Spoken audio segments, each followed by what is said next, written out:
à tous et bienvenue dans la bande. Avec moi ce soir sur ce plateau, eh bien personne, c'est normal, c'est jeudi. Et comme tous les jeudis, c'est Chloé et Mara qui prennent le relais du côté de Nouméa. Aujourd'hui, Chloé reçoit Geoffrey Danis de Pacifique et compagnie. Vous l'avez compris, on parlera théâtre ce soir et vous verrez un spectacle très original. Mais tout ça, c'est en deuxième partie. Tout d'abord, vous retrouvez Jamie Waimo. Il interviewe Gaël Yano, candidat dans la première circonscription au nom de l'Union pour la Calédonie dans la France.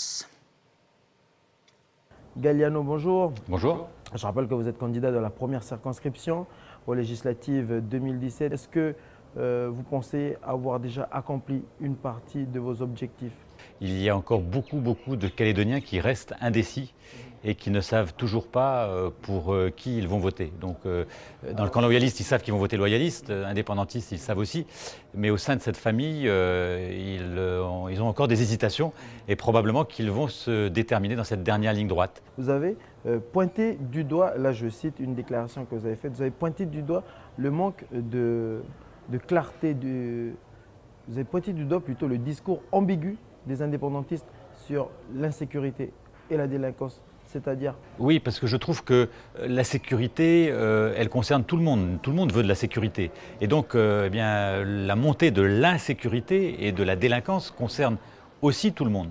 Et quelles que soient les communautés ethniques, soit les Kanaks, les Européens, les Wallisiens, enfin tout le monde, tous les Calédoniens, quelles que soient les appartenances, indépendantistes ou loyalistes. Et je pense qu'un leader politique devrait condamner plus fermement les actes d'un petit nombre, parce qu'ils ne sont pas très nombreux, mais ce petit nombre arrive à pourrir parfois le quotidien d'un grand nombre de Calédoniens. Et ce que je reproche aux indépendantistes, c'est que bien souvent, ils sont effectivement ambigus. Ambigus parce qu'ils disent parfois que cette délinquance, eh bien, elle est causée par la colonisation ou par la société. Donc moi, ce n'est pas du tout mon point de vue. Il faut là-dessus que ceux qui sont regardés par la population, eh bien, condamnent ceux qui détériorent des habitations, ceux qui volent, ceux qui cambriolent ou ceux qui agressent. Vous proposerez une loi si vous êtes élu député? Alors, les lois, elles existent déjà pour réprimer, mais dans mon programme, il y a tout un dispositif pour renforcer la répression. Ça ne veut pas dire qu'il ne faut pas faire de prévention, il faut toujours en faire, mais un éducateur de quartier ne remplacera jamais la peur du gendarme. Donc il faut également... Il proposerait de nommer un préfet de police ici en Nouvelle-Calédonie, comme ça se fait déjà à Marseille et à Paris, pour gérer justement le dossier de la sécurité. Est-ce que vous êtes d'accord? Moi, je suis pas opposé à cela. Après, ce n'est pas le préfet de police qui va résoudre. La question est de savoir, premièrement, quels sont les ordres qu'il recevra, puisque le préfet de police, il obéit au gouvernement, ce qui est normal. Si le préfet de police ici n'a pas d'ordre clair de la part du gouvernement aujourd'hui d'Édouard Philippe, et on verra quel sera ce gouvernement après les élections, mais en tout cas d'Emmanuel Macron, il ne sera pas plus utile. Donc moi, ce que je souhaite, c'est qu'au plus haut niveau de l'État, il y ait une prise de conscience du niveau d'insécurité dans lequel nous vivons et de niveau également de délinquance qui est insupportable. Ça veut dire que l'État n'est pas encore conscient à l'heure actuelle de ce qui se passe? Ou peut-être que Philippe Gomes et les deux députés sortants n'ont pas assez défendu le dossier calédonien, et notamment sur ce dossier-là, la sécurité? Enfin, moi, mon point de vue, c'est que les deux députés sortants n'ont pas pris la part dans la nécessité de convaincre Paris. D'ailleurs, on les a assez peu entendus sur, par exemple, Saint-Louis. Mon rôle de député sera bien évidemment d'aller dans les ministères, et au premier lieu le ministère de l'Intérieur, bien sûr le ministère de l'Outre-mer, mais aussi le Matignon et l'Élysée, pour leur expliquer dans quelle situation, avec chiffres à l'appui, nous avons des records en termes de statistiques, malheureusement des tristes records de montée de la délinquance. Donc ça, c'est le rôle du député, de porter haut et fort la voix des Calédoniens à l'Assemblée nationale, mais également dans les ministères et bien sûr à Paris. C'est ce que je ferai. Donc il faut qu'il y ait une volonté claire, et ensuite il faut des moyens. Des moyens, c'est plus d'hommes, mais c'est également plus de places de prison au camp S, c'est plus de cellules de dégrisement dans le commissariat central de Nouméa. Il est clair qu'avec les 36 places qui existent aujourd'hui, la police municipale et la police nationale est obligée vers 23h minuit, le vendredi soir et le samedi soir, de tourner la tête quand il y a des personnes qui sont en ivresse publique manifeste, parce qu'il n'y a plus de place pour les accueillir. Donc la seule solution, c'est de les laisser dans la rue. Ceci est inacceptable. Il y a également une lutte contre l'abus d'alcool, il y a également une responsabilisation des parents défaillants de mineurs délinquants. C'est tout un dispositif que je propose dans mon programme afin d'apporter des réponses concrètes, précises et si possible efficaces au sentiment d'insécurité des Calédoniens. Quelle est la marge de manœuvre d'un député calédonien à l'Assemblée nationale? À la fois, il a une marge de manœuvre assez faible. Moi, je peux vous en parler par expérience, puisque je l'ai été pendant 5 ans. Mais à la fois aussi, il est beaucoup observé, il est beaucoup regardé. Sur les 577 députés qui représentent le peuple français dans cet hémicycle de l'Assemblée nationale. 575 qui seront soit dans l'opposition ou dans la majorité, et 2 députés calédoniens. Exact. Mais ce qui est sûr, c'est qu'il y en a 575 qui ne sont pas calédoniens. Ils ont le droit de parler de la Calédonie, puisque nous sommes tous députés de la nation, bien sûr. Mais sur les 575, il y en a 2 tout de même qui sont plus légitimes que d'autres, on pourra dire, pour parler au nom des Calédoniens. Et donc, quand il y a des questions qui concernent la Nouvelle-Calédonie, et on sait que dans ce prochain mandat, de 2017 à 2022, il n'est pas utile de faire beaucoup de discours pour comprendre que très rapidement, dans les mois qui viennent, notamment à l'approche de 2018 pour le référendum, mais au-delà également pour préparer la sortie de l'accord de Nouméa, il y aura une attention toute particulière qui sera donnée aux autres députés sur ces 2 députés calédoniens pour comprendre ce qui se fait en Nouvelle-Calédonie. Juste un exemple, quand je suis arrivé à l'Assemblée nationale, moi, ce qui m'a frappé, c'est que sur les 577, tous étaient très sympathiques avec nous. Simplement, il devait y en avoir une 20-25 maximum qui avaient mis le pied sur le caillou. Donc tous les autres, 550 à peu près, ne connaissaient pas la Calédonie que dans des rapports, dans des photos, dans des émissions télévisées, dans des journaux, mais ne connaissaient pas la réalité calédonienne. Et donc ça, c'est important également pour nous de leur expliquer. C'est dommageable ça pour les 2 députés calédoniens? Oui, bien sûr, mais c'est comme ça. Donc le but du jeu, c'est non seulement d'être présent dans l'hémicycle, mais ce qui peut paraître peut-être un peu étonnant, c'est d'être présent en disant à un député, allez, viens, on va prendre un repas ensemble, on va prendre un verre et je vais t'expliquer un peu ce qu'est la Calédonie, ou ce que tu viens de dire, par exemple, est faux, parce que ça correspond à des schémas qui ne sont pas de la réalité. Donc c'est ça aussi le député, à la fois travailler sur des dossiers, travailler en commission, travailler dans l'hémicycle, mais faire tout un autre style de travail qui est, je crois, tout aussi important, mais qui est un travail de réseau, un travail d'explication et de persuasion, et c'est ce que j'ai l'intention de faire. Ils vont jouer un rôle important dans la sortie, dans les discussions avec l'État, dans la sortie de l'accord de Nouméa, mais aussi par rapport au référendum 2018. Ils vont jouer un rôle plus important, plus que d'autres, plus que ceux qui vont assister, notamment au prochain comité des signataires, j'imagine, avant le référendum 2018. Les élus calédoniens ont tous, en fonction de leur mandat, un rôle à jouer. Il n'en demeure pas moins que le député, il a un mandat national. C'est-à-dire qu'un député, il a forcément portes ouvertes dans les ministères, ce que n'a pas forcément le président du Congrès ou le président du gouvernement, qui reste un président d'une assemblée locale ou le président d'un exécutif local. Un député, c'est un député de la nation. Donc il a une image qui est tout à fait particulière à Paris, et c'est véritablement au travers de ces 2 députés que sera porté le principal message pour la Nouvelle-Calédonie auprès des instances nationales. Donc ces deux représentants auront un rôle majeur, notamment dans les discussions avec l'État. Donc Galianos, vous venez de le dire, vous aviez déjà brigué un mandat de député auprès de l'Assemblée nationale. Quel regard portez-vous sur la dernière mandature de nos deux députés, Philippe Gomez et Sonia Lagarde? Vous m'autoriserez à pas forcément. Votre expérience. Je vous le dis, moi je considère qu'ils n'ont pas été très présents lorsque je siégeais, mais c'était ma volonté. Moi je siégeais entre 5 et 6 mois par an, à raison de 8 à 10 déplacements par an également à Paris. Et le travail de réseau dont je parlais il y a quelques instants, il ne peut pas se faire quand vous arrivez le mardi matin du vol Air France en provenance de Tokyo ou d'Osaka et que vous repartez le mercredi soir. En tout cas, c'est ma conception que j'ai, moi, du mandat de député. Voilà, après, j'en dirai pas plus. Je considère que ce qu'ils ont fait, ils ont fait des choses bien aussi, mais je l'aurais fait probablement différemment. Mais moi, je pense que les Calédoniens ont besoin, pour les 5 prochaines années, d'un député qui a de l'expérience, d'un député qui maintient le cap de ses opinions. Au moins, on sait où il veut aller.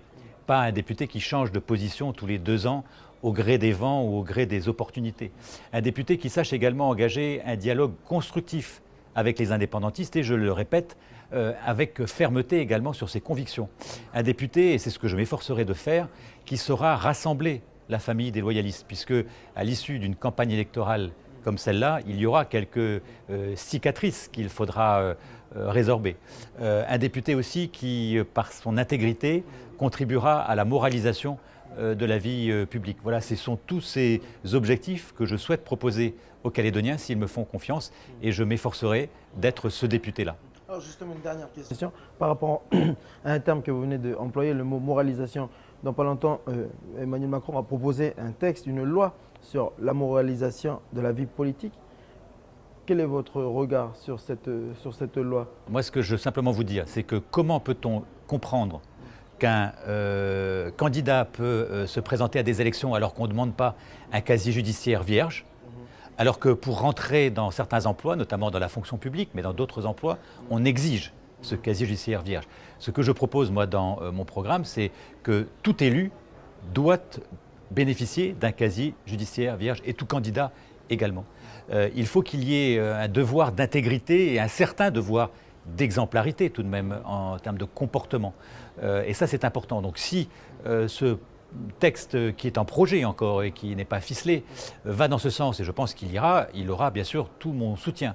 Et je crois qu'il faudra veiller à ce qu'il soit étendu à la Nouvelle-Calédonie pour que la classe politique calédonienne bénéficie de ces avancées. Aujourd'hui, il n'est pas acceptable, et c'est le cas pourtant, que des élus qui sont condamnés en première instance ou en cour d'appel pour détournement public ou pour agression contre des forces de l'ordre puissent continuer à siéger soit au gouvernement, soit au Congrès. La population, à juste titre, ne comprend pas cela. Donc il faut forcément y remédier, tout en sachant que la très grande majorité des élus sont des gens tout à fait intègres. Galeno, merci. Merci à vous. Et bon courage à vous. Merci bien. On ferme cette page politique et on poursuit avec plus de légèreté et d'humour. Je vous laisse avec Chloé Yentao et Mara Lourde à Nouméa. Un spectacle original de Pacifique et compagnie, un invité déjanté et des rubriques décalées. Voilà ce que vous allez découvrir dans quelques secondes. Quant à moi, je vous retrouve demain soir. Bonne soirée à tous et à demain.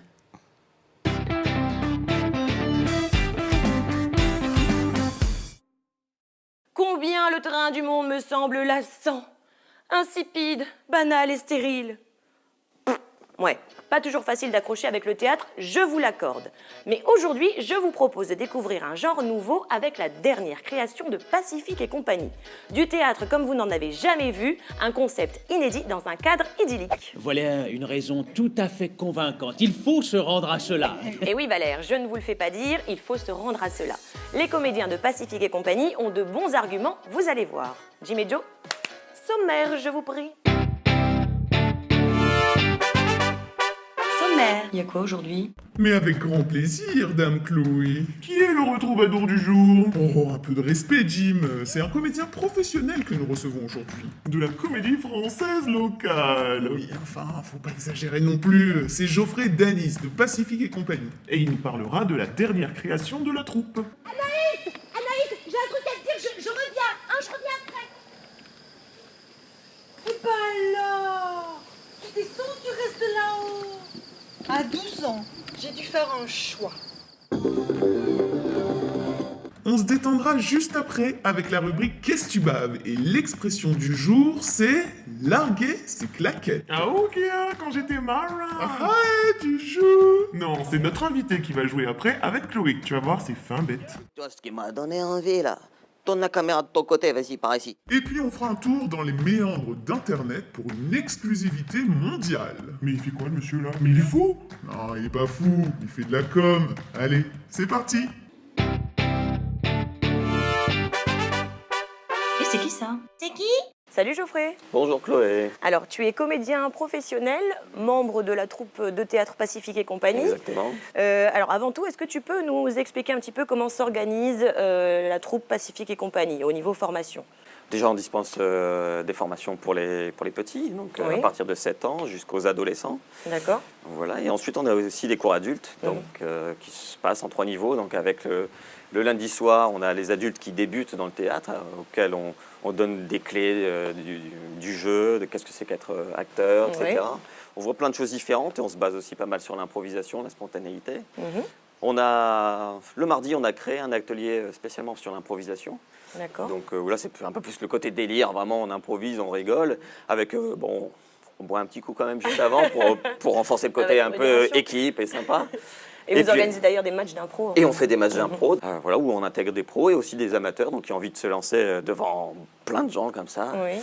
Et puis, on a la 3e année qui est l'année, donc, pour ceux qui ont déjà pratiqué le théâtre, dans laquelle ils vont se lancer dans la grande aventure d'un spectacle entre l'écriture, le jeu, et ensuite se produire devant du public. Et donc votre dernier spectacle en date, enfin c'est celui des 3e années, une création collective qui s'intitule Avec des si, un titre qui annonce, vous allez le voir, la nature très particulière de ce spectacle. Alors on a assisté au dernier préparatif, on regarde.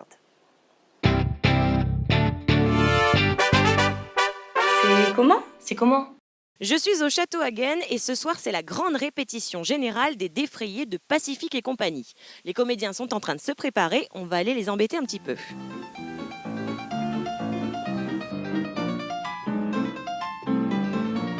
Je cherche les comédiens, quelque chose me dit qu'ils sont par là, j'entends du bruit. On va voir ça. Ils répètent, ils répètent.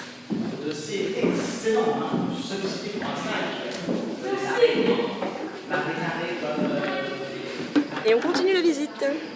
J'aperçois Isabelle Dehaas, qui est donc metteur en scène de ce spectacle de Pacifique et compagnie. On va aller lui poser des petites questions. Bonsoir Isabelle. Bonsoir. Alors, qu'est-ce qui se passe ce soir? Un spectacle qui s'appelle Avec des si, qui a été créé par un des modules trop amateurs de notre compagnie. Ce groupe s'appelle Les Défrayés. C'est un groupe qui chaque année choisit un sujet, enquête, improvise, écrit, répète pour aboutir au bout d'une année à la création d'un nouveau spectacle. C'est leur 11e création. D'accord, et ce spectacle est un peu particulier, pourquoi? Déjà avec ce groupe-là, Les Défrayés, on essaye toujours de faire des choses un peu originales. C'est un peu l'espace laboratoire de la compagnie. On tente des choses, on pose des trucs. Et celui-là, c'est quelque chose dont je rêvais depuis longtemps. C'est un spectacle à choix multiples. Et c'est une des élèves du groupe qui a trouvé enfin le truc, parce que jusque-là, on n'avait pas trouvé la façon d'écrire ce scénario. Et elle l'a trouvé, au bonheur, aux joies. Et donc c'est un spectacle à choix multiples. À l'issue de plusieurs fois durant le spectacle, le spectateur doit faire un choix de savoir s'il va aller suivre cette suite-là ou cette suite-là.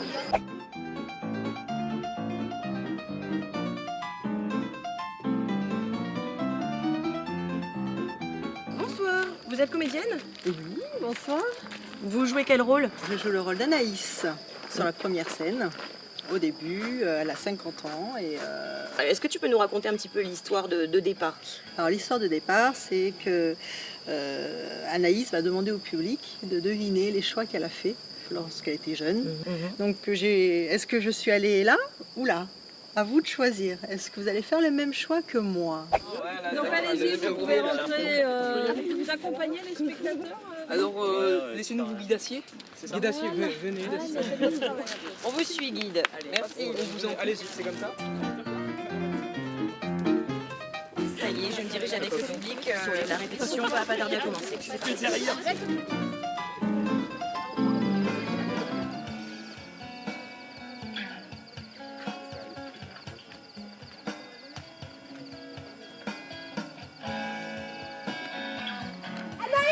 Anaïs, j'ai un truc à te dire, je reviens, je reviens après. Et ben alors, tu descends, tu restes là-haut. À 12 ans, j'ai dû faire un choix.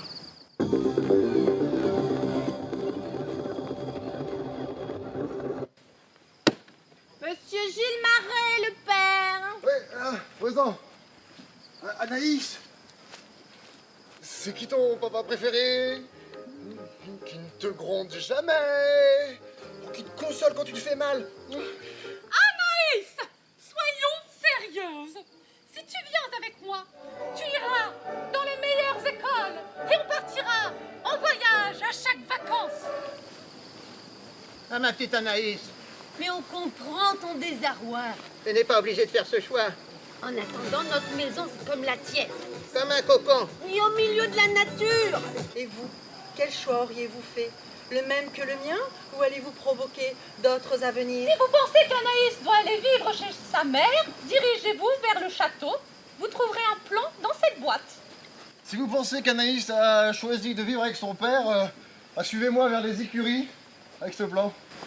Et si vous pensez que Anaïs a fait le choix de vivre avec ses grands-parents, Dirigez-vous vers le jardin Est, le plan est ici.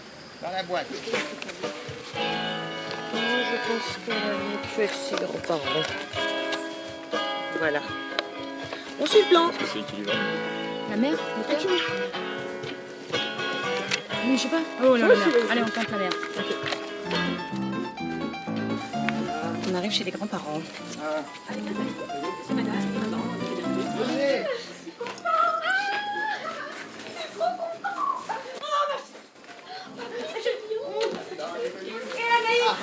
Et oui, moi j'ai mon cousin Sonia, Fred, tout ça, ils viennent. Il y aura tout le monde. Demain c'est samedi, et samedi c'est... Le marché. C'est moi qui fais la carte. Et c'est moi qui pèse.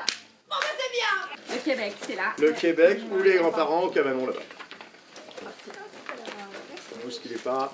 Au Québec. Ah, au Québec? Oui. Bon, très bien. Merci.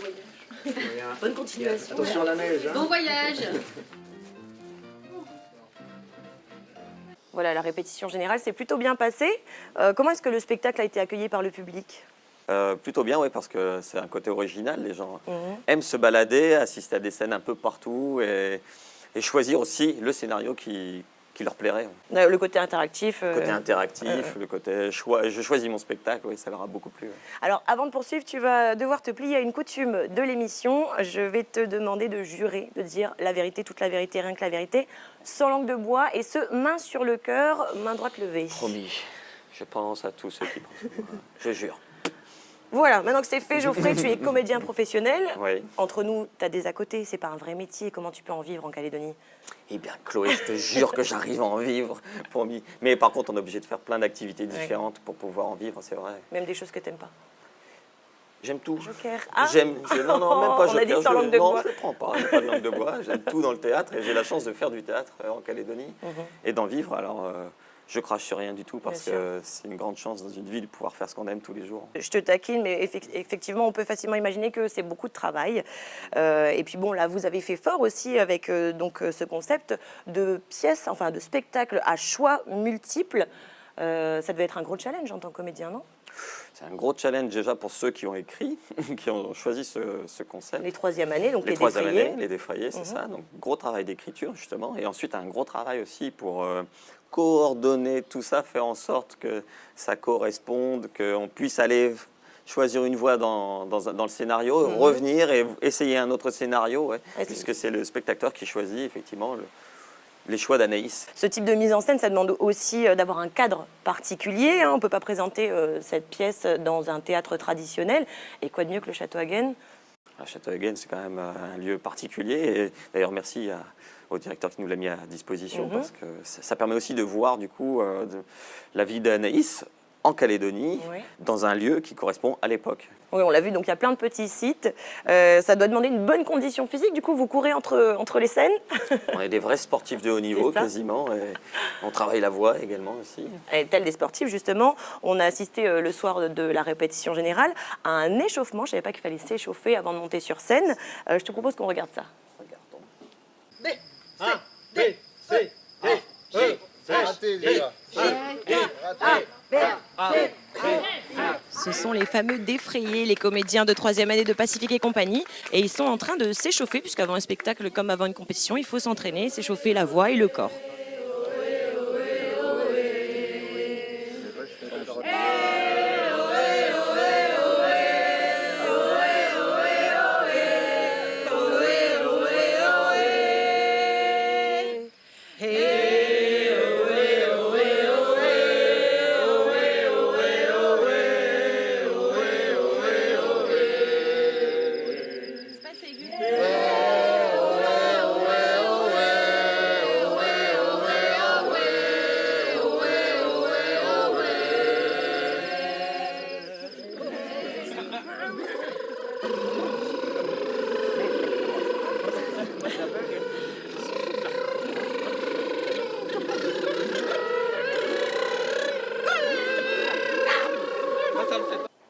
voit qu'il règne une bonne entente au sein du groupe. Hein.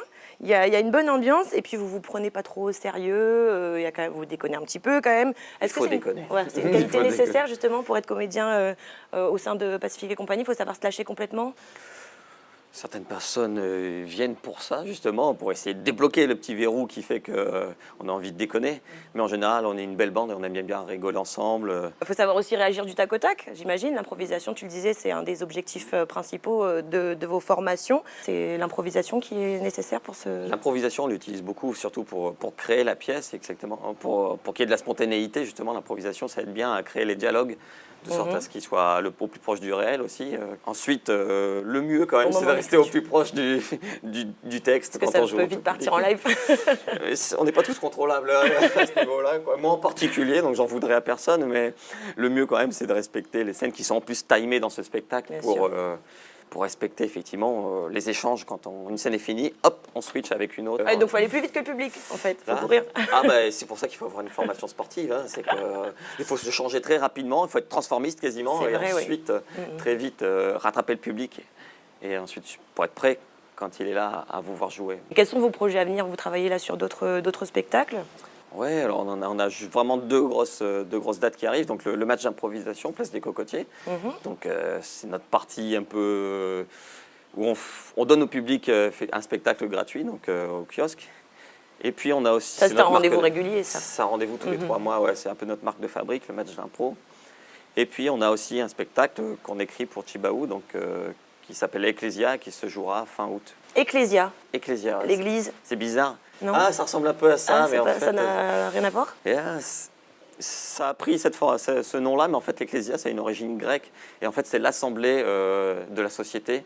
C'est l'assemblée civile, en fait, qui réfléchit sur les problèmes de société, où tout le monde a son mot à dire dans la cité, en fait. Ok, une création des 3e années aussi ou... Non, ça, c'est professionnel. Professionnel, voilà. D'accord, Avec très la bien. troupe des permanents. En tout cas, nous, on va vous communiquer là tout de suite la page Facebook de la troupe, hein, si vous souhaitez bien sûr vous renseigner sur les prochains spectacles à venir. Merci beaucoup, Geoffrey.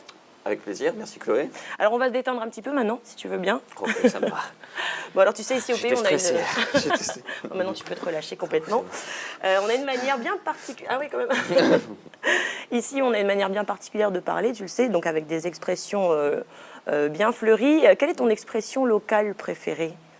Casse pas la tête, j'aime bien. C'est bien ça, et puis c'est une philosophie de vie carrément. Oui, ça va bien avec comédien, même si c'est un métier sérieux, il faut le dire quand même. Bon, c'est une expression très imagée qu'on a choisi de mettre en lumière aujourd'hui. On est allé interroger les gens dans les rues de Nouméa pour savoir ce qu'ils en pensent. C'est la rubrique « Qu'est-ce que tu baves ?» On regarde. Qu'est-ce que tu baves? Qu'est-ce que tu baves? Larguer ses claquettes? Bah, laisser de côté, non? Larguer ses claquettes. Ouais, je ne dis jamais ça, moi. Larguer ses claquettes. Ça veut peut-être dire partir à la sauvette, non? Ben ça, c'est quitter son ami, repartir vers d'autres cieux, vers d'autres filles. C'est tranquille. Quand, par exemple, nous, les gens de Lifou, quand on va à l'étranger, par exemple, vers la province nord ou le Grand Sud, larguer ses claquettes, c'est quand on passe dans un endroit et puis qu'on a aimé. Ça veut dire s'en aller, non? Et puis quand on revient sur les îles, ils nous demandent alors, c'était comment à la province nord? Ah oh, c'était choc, j'ai largué mes claquettes là-bas, j'ai laissé mes claquettes là-bas. Ça veut dire que c'est qu'on va laisser les claquettes puis revenir pieds nus. C'est un souvenir. Plus ou moins? Du tout. Ok. Alors, je sais pas, vous partez en brousse puis vous aimez bien cette commune, ben vous disiez ah j'ai largué mes claquettes. Il a laissé pour quelqu'un là-bas. En fait c'est juste pour rigoler quoi. Ah on largue beaucoup nos claquettes. Aux îles oui. Surtout à Ouvéa. Larguer ses claquettes, est-ce que c'est une expression que tu utilises? Non, je n'utilise pas larguer ses claquettes, mais je vais l'utiliser maintenant. Oui. J'ai beaucoup aimé le dialogue, là, aller vers d'autres cieux, changer de fille. Et la personne de Lifou aussi, là, qui... Qu'est-ce que tu as fait? J'ai laissé mes claquettes en province nord, je reviens à Lifou. Je suis partie à l'étranger. Voilà, je suis partie à l'étranger, ça me va bien. Oui, j'aime bien. Allez, je te propose qu'on joue un peu. Je sais que tu aimes bien, encore plus quand c'est fin bête, donc on va jouer. Ah oui. Tout ce qui est fin bête, j'aime bien.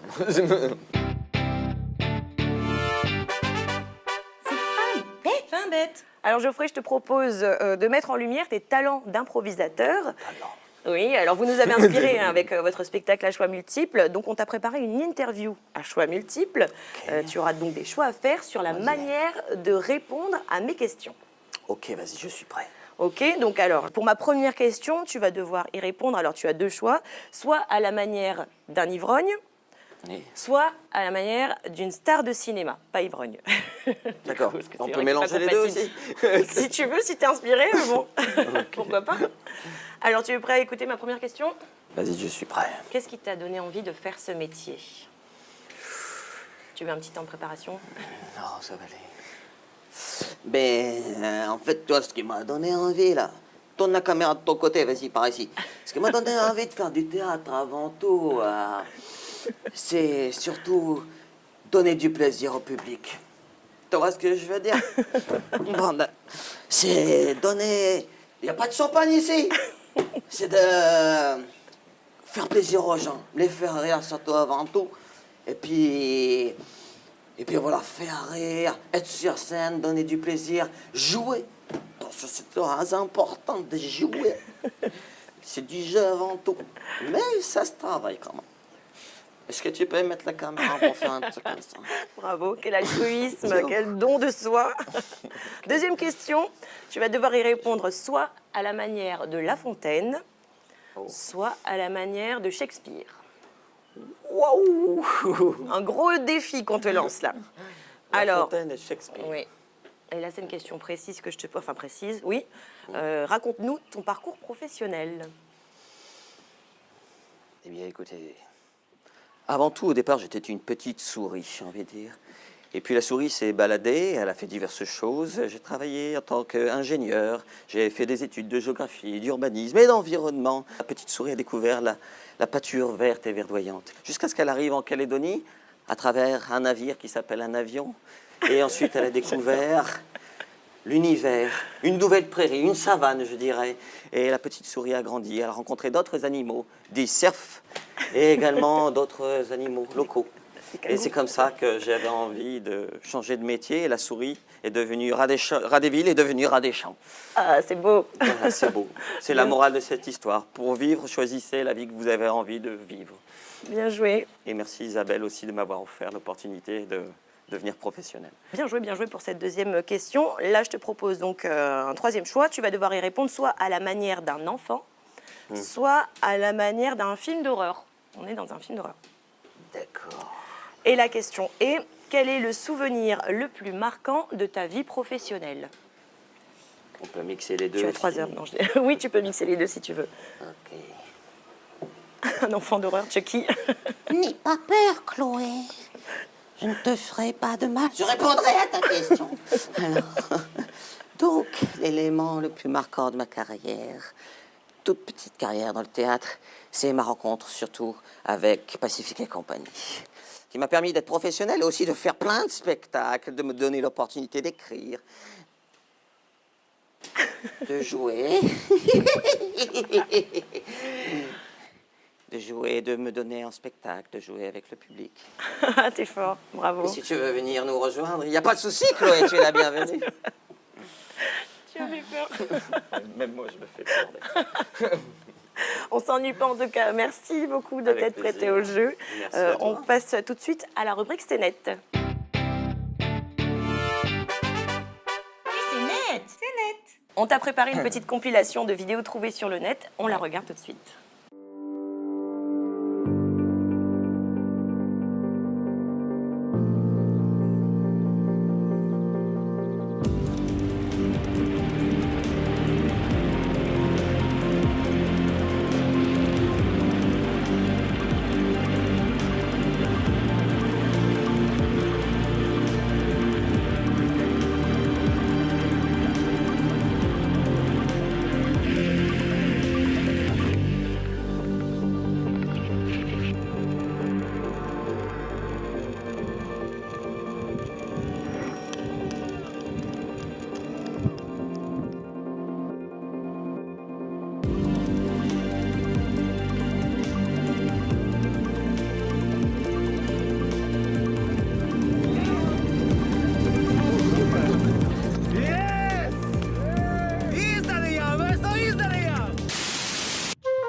Alors, une vidéo qui a retenu tant d'attention.